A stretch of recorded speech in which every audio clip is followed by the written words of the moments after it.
Hello mga kasama nating mga magsasaka. Ito na ang update natin sa ating inisprehan sa may tatlong linggo. Dito natin makikita na talagang namamatay na ang damo na paragis kung tawagin. At dito natin makikita na yung damo ay nag-dry na talaga, hindi na siya nakakuha ng photosynthesis na galing sa araw. At meron din naman mga iba na buhay, pero bihira na lang yung nabubuhay dyan.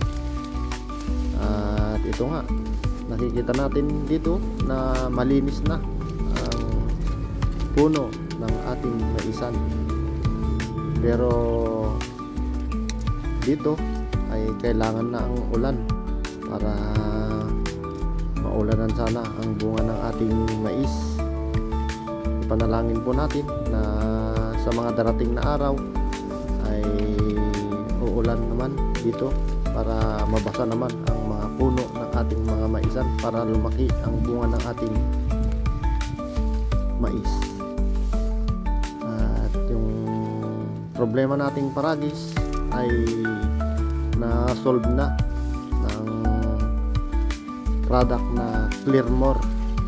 Sa 2 lata ng sardinas, ay hindi pala, 1 lata ng sardinas sa 16 na litro na tubig, yan ang timpla niya na na-spray natin sa ikatlong linggo.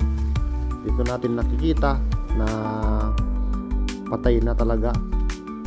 Nakikita natin dito talagang ang problema natin ay nasolve na ng Clearmore. At ang susunod na problema natin ngayon ay ang ulan naman. Dapat sana maulanan para hindi mabitin ng paglaki ang ating bunga ng ating mais, para tuloy-tuloy na